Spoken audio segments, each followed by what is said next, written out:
Hi, dear friends, and welcome to another Stoic meditation. The aim of these videos is to guide you through a meditative practice while reflecting on fundamental core principles of Stoic philosophy. Now, if you would like to follow along with me, I would invite you to sit in a comfortable position, hopefully with your spine and lower back supported somehow. Maybe you're sitting in the Caesar position. Maybe you're sitting cross-legged with a straight back. Maybe you're sitting in a chair with your lower back supported, or maybe you're lying flat on the ground. But whatever position you choose to lay in, I would like to invite you to get comfortable so that you're not bothered by your position for the rest of the meditation, so that your mind can be preoccupied with not being preoccupied. This guided meditation will take you through, firstly, a body scan, where we go through the different muscles and parts of your body and make sure that they are relaxed and not tense, and this will provide your brain with something tactile to focus on, to calm you down and remove some of your anxious thoughts. Then we shall do some basic guided breathing, and lastly we shall close with a visual exercise where you imagine yourself in a set situation, going through your emotions of the day and of the week and of your underlying mood. In guided meditation practice, body scans are usually initiated in one of two ways. Either you start at the head down. I think that is the most common way to work through the muscles of the body. And another way is to start from what you are feeling pressure in. What pressure areas do you have? What parts of your body are being supported by objects or the ground, underneath or behind you? Starting from the scalp. Can you feel your scalp? Is your scalp being pulled back or forward by any tension? Do you have the ability to move your scalp and your ear muscles? Some people do, and others don't. But I would like to invite you to relieve any tension that you find there. Next, a common one, your forehead and eyebrows. Most people, I think, hold some tension in their eyebrows, especially since eyebrows are a major feature in facial gesticulation. And so, when stressed or worried or excited, we tend to move the eyebrows or even hold them in a slight tension. A very small slight tension in a muscle is called tone. So I would let your eyebrows relax. And from here, feel the sides of your head. Are your ears or temples flexing? Are they in a natural or neutral position? Or are they tied up by some underlying anxiety?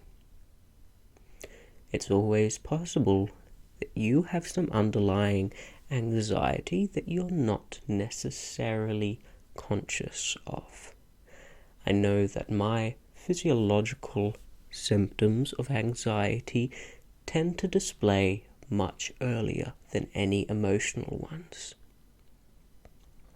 Your cheeks, your nose, and your lips, and the muscle around your mouth and eyes. Let your whole face relax, maybe droop. Imagine you have a hot towel being gently pressed and moved down along your face. I find that whenever someone does this to me, it's quite easy to relax the muscles in my face. Give a little break to the muscles in your musculoskeletal system of your face. They are flexed quite a lot. Your neck and your shoulders. Do you hold tension in your neck? Maybe your neck is in an unnatural position for a large part of the day, and you can feel some aches or pains. I think a lot of people have a natural pronated position of the head a little bit because of our use of technology, such as a mobile phone.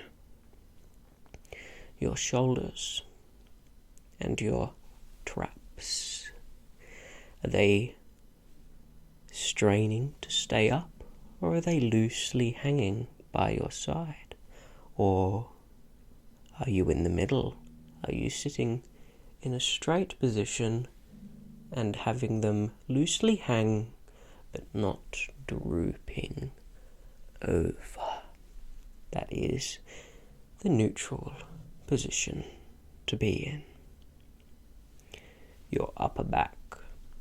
Are you holding tension in your upper back to sit still?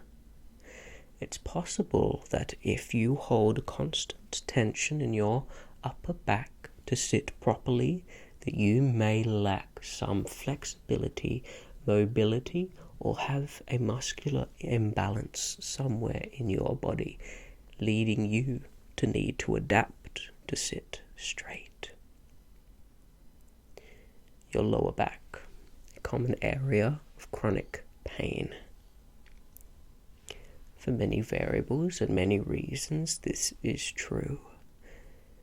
And so, I would be very careful to just feel the muscles in your lower back.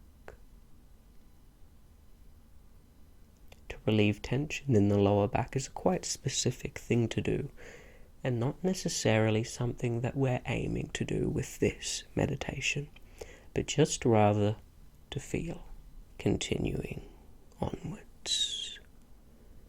The arms. What position is your hand and wrist in? Is it limp? Is it at slightly a neutral grip? Is it in the grasping position with a slight flexion here held by some underlying anxiety or a feeling that you may need to grab something soon? You can let the tension dissolve in your hands because it's not time to get up, time to do something. You can activate and use your muscles when you want. Relaxing them won't make you unable to use them in the future, so it's okay to just relax your muscles and feel the tension drain and dissolve away. Do you feel any tension or pain in your glutes or hamstrings? I find commonly for myself that I have some trouble distinguishing hamstring versus glute sensation and pain. They are quite closely linked through physiological properties, as the structures are very close to each other, and also how they perform and their function, and they're also closely connected in the kinetic chain of the human body, moving to your thighs and calves and shins. Do you have pain in any of these areas? Perhaps you have the very common shin splints. Can be quite painful. If you do, I would encourage you to strengthen and increase mobility of the ankle, as these have been systematically shown to reduce symptoms or even eradicate shin splints. And finally, the soles of the feet. Can you feel any tension in the fascia of your feet? Fascia is a white connective tissue which kind of surrounds and overlays a lot of muscles. We use things like physio balls or tennis balls and roll them along the underside of the foot to release tension. The reason for this is largely to release tension within the fascia membrane muscle. Now, we have gone through a good amount of the body, and I hope it has been relaxing to you. Now it's time for a brief pause to breathe. As you likely know, everyone breathes, and that's one of the many reasons as to why breathing is an anchor point for meditative practice. We breathe all the time, and breathing correctly and calmly can indicate and influence which nervous system you activate. Of course, short, shallow breathing can indicate fear, as your body is trying to fill itself up with oxygen.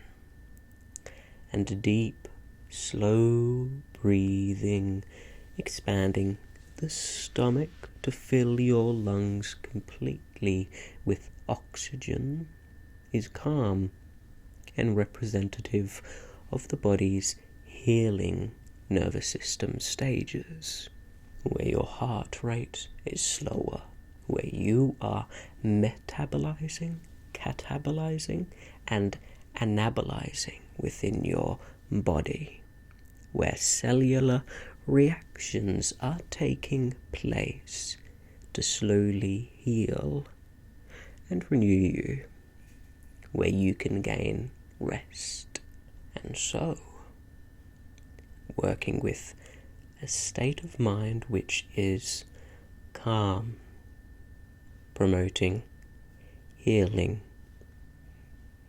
promoting the right neurotransmitters, hormones, chemicals which influence a calm state of mind and healing of the body through slow and focused breathing.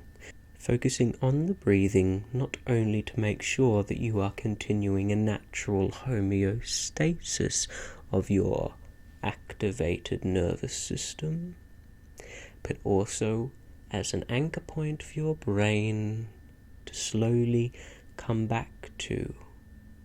And whenever you think of a thought which may lead you in a spiral staircase of anxiety, all you need do is identify that you were thinking and drop it in the river like a leaf and let the leaf float away.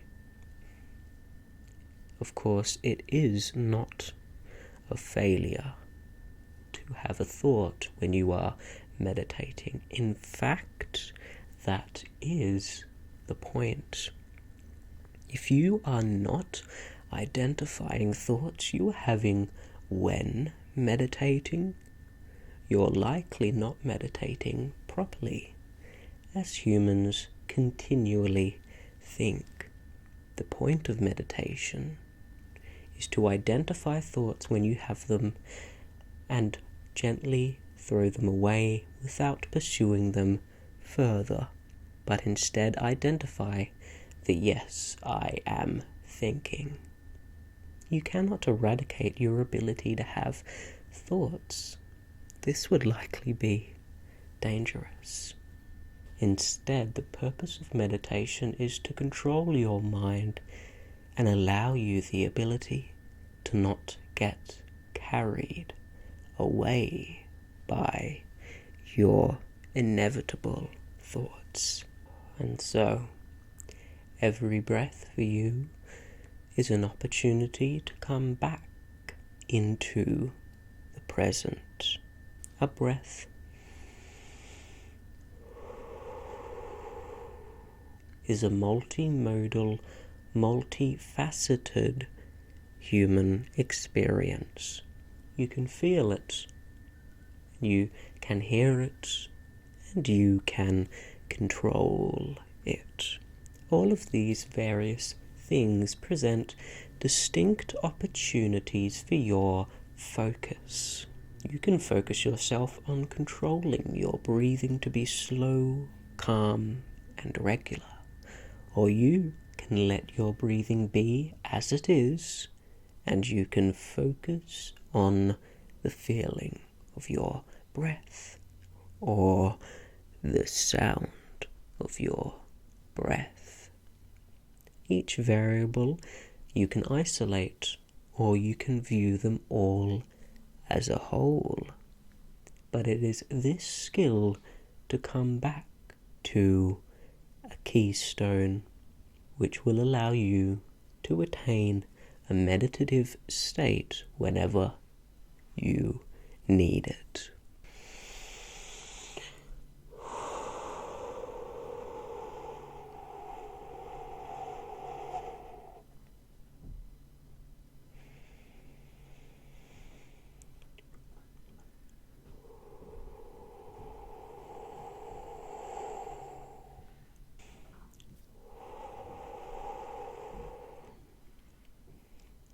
As Wim Hof says, get high off your own supply. All you need to do to trigger endorphins is to focus on the present and breathe. Now it's time to get to the emotional part of the meditation. I would like to invite you to imagine that you are sitting in a canoe or somewhere suitable, and you are gently floating in the middle of a very still and clear body of water with a wide, open and non-distracting blue sky. And as you sit or lay in your canoe and feel the warmth of the sun, you reflect on the emotions that you have had since waking up today. What experiences have you had? Is it possible that maybe utilizing a meditative state you may have dealt with some of the things in your day a little bit better? What has your underlying mood been for the last week? Has it been a positive or a negative mood? It seems that throughout the planet at the moment, most people's mood seems to be teetering towards the negative side. And so, I would like to invite you to more frequent your practice of meditation, as this can definitely give you a reprieve and also a lasting uplift to your mood if practiced regularly and utilized in situations where it is most important. People seriously underestimate the impact that meditating once every day, even for a short period of time, can have, even if to just gently prod and remind you that when you are approaching an anxiety-producing situation, you have the ability to center yourself on your breath, on what you can hear, and on the present moment. After all we ever live in is the present moment. We don't live in the future or our expectations of the future. That is something that we create based on our ideas of time and potential. But can you ask yourself, is the present time endurable? And then continue doing so, and you'll find that life is a lot easier to live when you are living in the present. And luckily, our entire lives only ever exist in the present moment, and the future and the past are only parts of our brain. Small connections between little neurons, and not something that you actively live out, such as the present.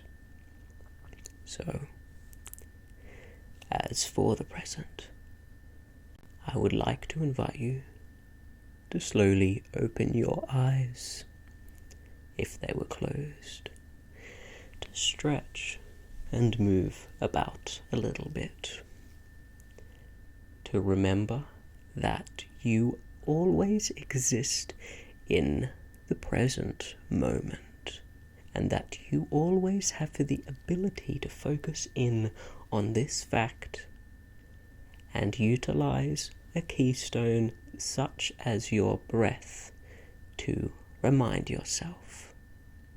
Thank you so much for joining me for another meditation.